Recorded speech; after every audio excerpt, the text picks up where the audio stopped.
Bismillahirrahmanirrahim. Assalamualaikum warahmatullahi wabarakatuh. Inna hamdalillah wala haula wala quwata illa billah. Asyhadu an la ilaha illallah wa asyhadu anna Muhammadar Rasulullah. Bapak pengurus, Bapak Ibu, saudara-saudara, Duyufur Rahman, tamu-tamu Allah pada zuhur ini. Setelah tadi ba'da subuh kita mengais rezeki yang telah ditentukan oleh Allah. Kemudian kita kembali menghadap Allah itu dalam rangkaian ibadah salat. Ini patut kita syukuri. Mengiringi semua itu juga selawat kepada baginda Rasulullah Muhammad sallallahu alaihi wasallam. Allahumma shalli ala sayyidina Muhammad wa ala ali sayyidina Muhammad. Bapak Ibu Saudara, pembahasan kita dalam waktu yang terbatas ini, salat merupakan ketenangan jiwa yang sedang gelisah. Ini kita kutip dalam surat ke-70 atau Al-Ma'arij, juz yang ke-29, kisaran ayat 19 sampai 23. A'udzubillahi minasyaitonirrajim. Bismillahirrahmanirrahim. Innal insana khuliqa halu'a idza massahu syarru jazu'a wa idza massahul khairu manu'a illal musallin alladzina hum ala salatihim daimun. Sadaqallahul azim. Secara harfiah makna matan ayat itu sebagai berikut. Sesungguhnya kami ciptakan manusia itu dalam keadaan keluh kesah, resah dan gelisah. Apabila manusia itu ditimpa oleh suatu malapetaka, kegelisahannya itu semakin tinggi. Ketika diberikan kepada mereka berbagai keberuntungan di dalam hidupnya, mereka enggan memenuhi panggilan-panggilan Allah. Kecuali orang-orang yang salat, yang mereka senantiasa mencintai tentang ibadah salatnya itu. Benar Allah dengan segala firman-Nya. Kaum muslimin, belakangan ini manusia, terutama kita umat beragama Islam, kalau sudah terjadi benturan-benturan psikis di dalam hidup ini, usaha dagangannya, jabatannya, usaha taninya, atau kehidupan rumah tangganya, umumnya orang mencari penenang itu lebih-lebih kalau punya duit, rekreasi. Kalau perlu berangkat mengarungi berbagai samudera ini dengan kapal pesiar, tidur di hotel-hotel berbintang. Salahkah itu? Tidak salah. Tapi sifatnya hanya secercah secercah setitik embun yang melekat di ujung rumput.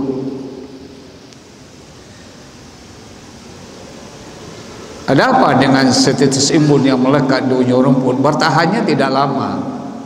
Ketika matahari telah merekah di ufuk sana, kesan daripada embun tadi hilang tanpa bekas.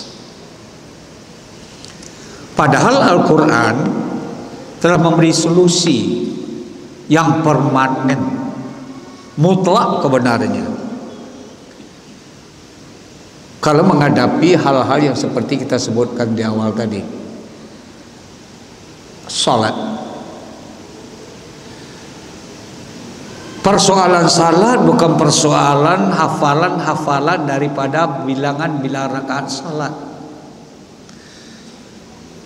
Hafalan-hafalan bacaan dari setiap kegiatan-kegiatan rukun salat itu.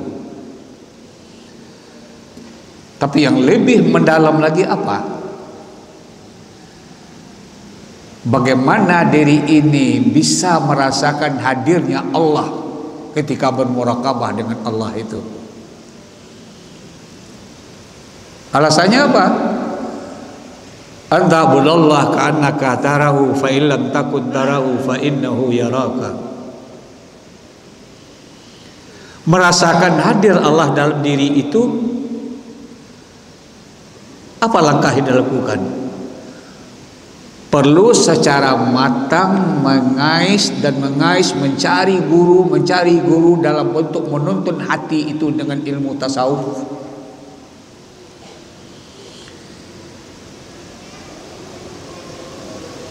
Itu berbunyi di dalam konteks hadis Rasulullah. Ihsan namanya.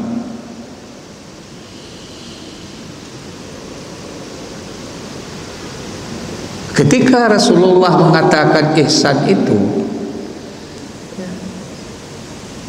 maka dikembangkan di dalam kajian ilmu sufi. Menghadirkan Allah di dalam diri Bapak Ibu Saudara sekalian bukan persoalan zat Allah, tapi sifat yang ada pada zat. Latihannya itu apa? Zikrullah. Salat itu melatih nurani untuk berzikir kepada Allah. As-salatu li zikri, salat itu untuk mengingatku, berzikir kepadaku, kata Allah.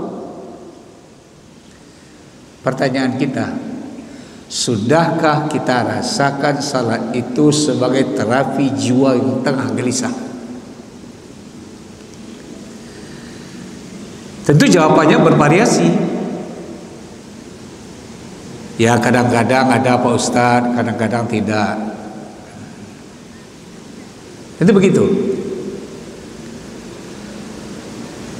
Menurut tuntunan daripada ilmu fikih, Bapak Ibu Saudara sekalian, salat itu memang dimulai dari takbiratul ihram, disudahi dengan salam. Dah selesai dia.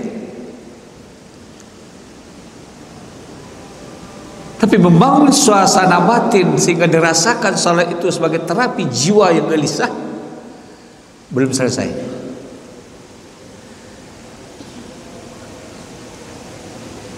Astaghfirullahaladzim, astaghfirullahaladzim, alladzi la ilaha illa huwal hayyul qayyum wa atubu ilaih.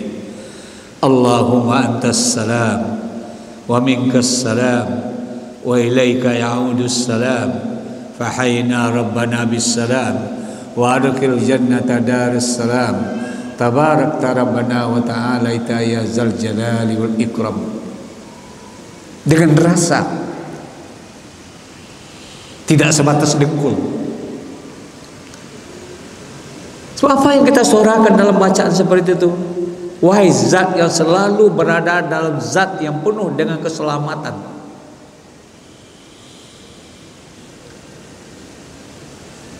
wa minkas salam, dari engkau datangnya keselamatan itu, ya Rabb, berikan kepadaku. Aku berjanji, wa ilaika ya'udus salam, Sebisa aku akan tetap menyampaikan pada engkau dengan penuh keselamatan. Fahaina rabbana bisalam wa adkhil jannata darus salam tabarakta rabbana wa ta'ala ya zal jalali wal ikram. Itu sudah merupakan pintu masuk awal bagi kita menata jiwa untuk mendapatkan ketenangan di saat tadi digorogoti oleh berbagai kegelisahan. Sudahkah kita cobakan seperti itu dengan khidmat bersambung dengan surah Al-Fatihah? Akhirnya berlanjut, hai Bapak Ibu, saudara-saudara sekalian, dengan ayat yang panjang, dengan bacaan yang panjang itu berujung apa?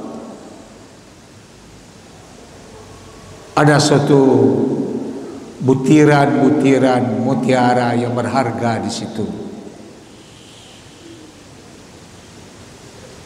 Sulit bagi kita barangkali untuk mengolah secara akal sehat ya.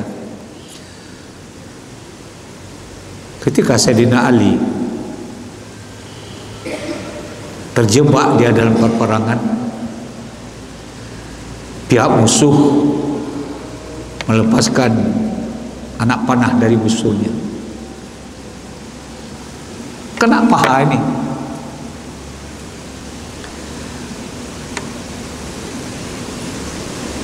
Tersisa ujung anak panah itu di paha. Bagaimana mencabutnya? Sakit. Tapi kenapa Ali berucap, silakan tuan-tuan cabut anak panah ini ketika saya sedang mengerjakan salat. Sulit kan? Sulit. Tapi mari kita coba mengambil contoh yang sederhana. Di saat kita sedang fokus digigit nyamuk sekalipun nggak terasa, Pak.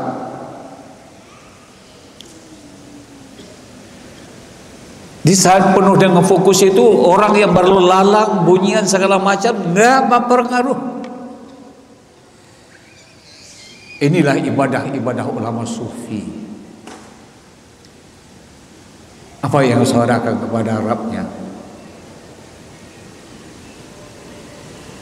Hasbiyallah ni'mal wakil, ni'mal maula wa ni'man nasir. Itu saya tak ampuh dalam menghadapi berbagai benturan-benturan yang datang dari berbagai arah dalam hidup kita ini. Berapa banyak korban telah berjatuhan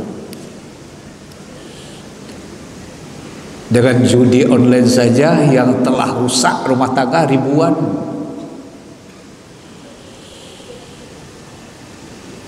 Itu bukan kita kalangan rakyat biasa, terlibat oknum polisi, terlibat oknum tentara, terlibat oknum jasa, dan seterusnya. Mengapa? Kena lepaskan genggaman dengan Khaliknya. Kita yang bernama manusia ini, dalam bahasa sufi itu namanya abid, si penyembah. Kalau begitu siapa yang kita sembah? Allah. Allah yang disembah itu disebut namanya ma'bud, yang disembah. Jembatan penghubung antara abid dengan ma'bud, itulah yang disebut ibadah. Kedua, kita juga disebut makhluk, ciptaan Allah. Allah sebagai pencipta itu disebut namanya Khalik. Jembatan penghubung antara makhluk dengan Khalik adalah akhlak. Jaminan daripada orang yang selalu ahli dengan ibadah, akhlaknya baik, mulia. Akhlak itu ada dua. Satu namanya akhlak mazmumah, kedua namanya akhlak mahmudah. akhlak yang mazmumah itu yang tercela. Senyum-senyum juga orang yang telah ketangkap itu masuk penjara, senyum juga. Namanya sudah muka tembok. Seenaknya membabat hutan ini. Tidak peduli apa yang terjadi akibat dari ulah dia itu.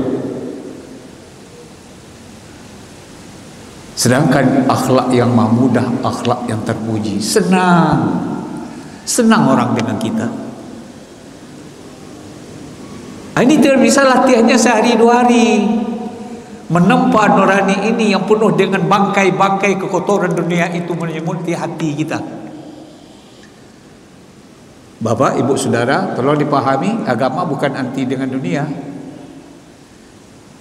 Ya.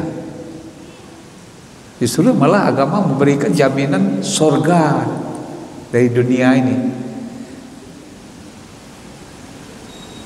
Banyak kita bertemu dalam Al-Quran orang yang masuk ke dalam surga lalu mengalir dari surga itu sungai.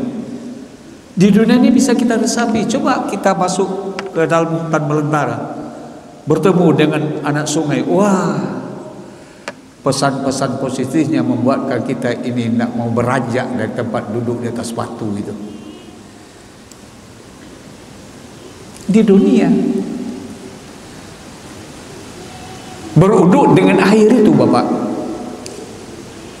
Air itu turun dari langit, namanya hujan.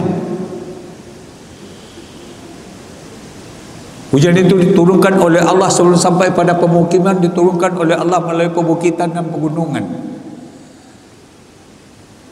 Lalu diserap oleh urat kayu di situ. Kalau begitu, salat ada kaitannya dengan pelestarian hutan. Bila kita kaitkan dengan yang tadi.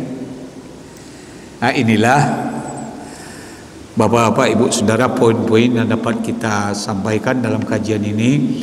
Coba hadirkan Allah itu di dalam diri kita, melatihnya dengan beribadah dengan penuh disiplin, ya, tidak gegabah, merasakan takarub kepada Allah itu dengan penuh kehati-hatian. Insya Allah, Allah tidak pernah mungkir janji.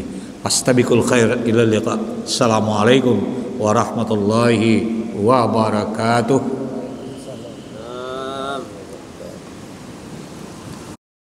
Mm-hmm.